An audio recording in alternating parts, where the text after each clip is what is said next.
Hello there, people. I am here today to talk about the fairly recent announcement of the fact that Batman is going to make an appearance in the sequel to Man of Steel. Now, before I get started on just giving my thoughts on that, I should probably just clarify. I have seen the original Man of Steel.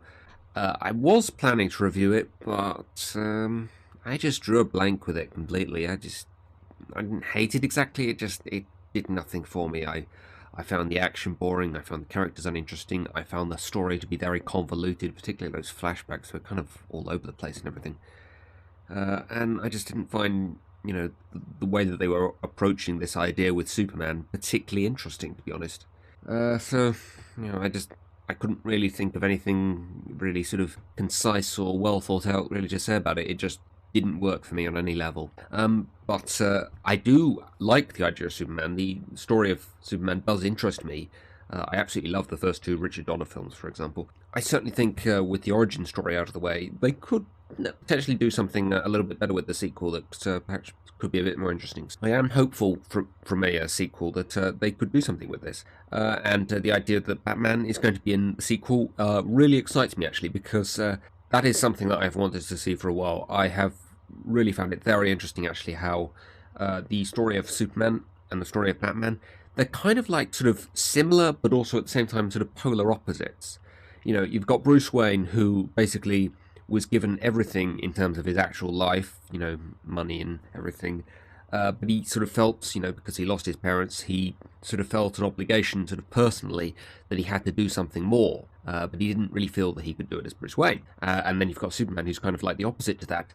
And he didn't have anything in his actual life. And he kind of sort of wants to live this life as a superhero, since that's who he actually is. That's the really fascinating thing about Superman. Superman is actually who he is. He's just pretending to be Clark Kent. That was another thing that annoyed me about Man of Steel, actually. Clark Kent doesn't really come into play really until the very last scene of the film. The story of Superman doesn't work without Clark Kent in there. I just don't understand what they were doing with that. But anyway, this isn't about the first Man of Steel film. This is about the sequel. I'm kind of wondering, though, is Batman going to be the villain in this, possibly? I mean, obviously Superman is going to have to be the hero because it's Man of Steel. Is Batman perhaps going to be the villain?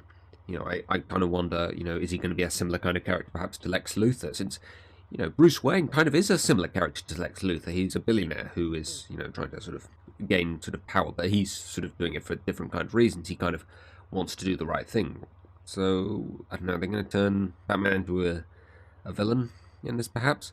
I mean, presumably they're going to have to rebuild Metropolis in the sequel, unless, I don't know, they're going to say that this sequel takes place quite a long time after the first film, perhaps. So, I don't know, is perhaps Bruce Wayne going to step in and try and do something about that, perhaps? Could be interesting, that, actually.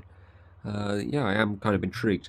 The obvious reaction that a lot of people have had to this is, oh, is he going to played by Christian Bale, or Joseph Gordon-Levitt? Is it going to be, continuing on from The Dark Knight Rises? I think it's pretty obvious that that's not what's going to happen, basically for two reasons. First of all, Christopher Nolan isn't going to be working on the sequel to Man of Steel, and I think if this were continuing on from the Dark Knight trilogy, he probably would be. That would be the pretty kind of a logical thing to do, have Christopher Nolan on board. And also, I think we would probably know if he was going to be played by Christian Bale or Joseph Gordon-Levitt at this stage. That probably would have been the reason that they made the decision to bring in Batman at this stage, because they had managed to get either Christian Bale or Joseph Gordon-Levitt in to play him. And the fact that, he hasn't been cast yet suggests to me that, they're just going to get any old actor in to play him. So no, this is its own sort of separate thing.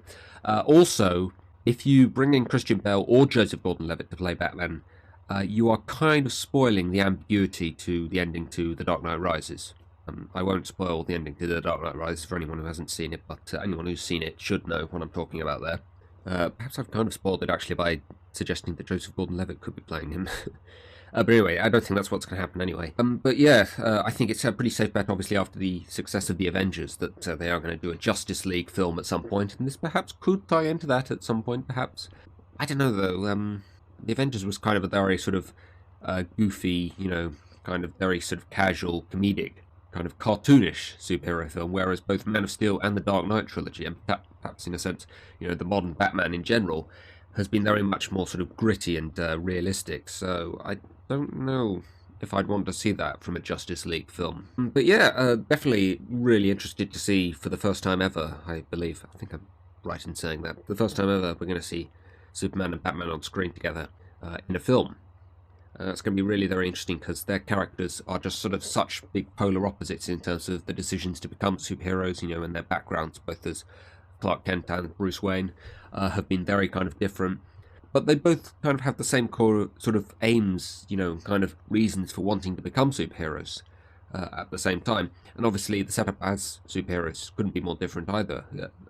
You have Batman, who he's had to work to basically create artificial powers his entire life, whereas Superman was basically handed all of his powers from day one. There's an interesting line actually from Tony Stark in the Avengers, you know, where he points out to Captain America, you know, everything special about you came out of a bottle.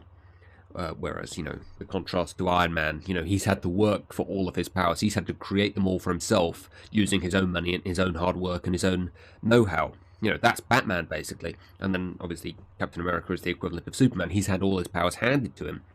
So, seeing that kind of, you know, feud between them could be kind of interesting. So, yeah, this excites me on every single level that I try to look at it. And even though I didn't particularly like Man of Steel, I find this really interesting, and this makes me very excited and very interested in a potential sequel to Man of Steel. So even though I didn't like the original, the sequel absolutely excites me. I am really interested in seeing where they go with this and what they're going to try and do. So I'm very hopeful that they're going to get it right this time. Okay, that's basically all I've got to say about the Man of Steel sequel. There's one other thing I want to say about the first Man of Steel, though. But this is a major spoiler, like really, really big major spoiler to Man of Steel. So anybody who hasn't seen it yet, I would suggest you stop watching the video now and go off and do something else. Okay, so basically at the end of Man of Steel, obviously you have Superman kill Zod, and some people seem a bit uneasy about this idea of Superman killing, basically. To be honest, it didn't really bother me. I kind of felt that in the situation that he was in at that point, you know, Zod was going to kill that family. He basically had no other choice. You know, obviously, if he kills when he doesn't have to kill, that's different. But in this situation, he really had no other choice but to kill Zod there. You know, what else was he supposed to do? Was he supposed to let Zod kill that family? No, he's not going to do that. But also, the other thing that kind of confuses me about this is that's not even the first time he's killed Zod in a film. He kills him in Superman 2. So, you know, you have a big problem with it here. Why don't you have a problem with it in Superman 2? I don't know, it just kind of puzzles me the way that people kind of react. I don't know, maybe these people haven't seen Superman 2 or something. But anyway, basically that's all I've got to say about Man of Steel. So I will see you again soon, guys, for another video. Bye!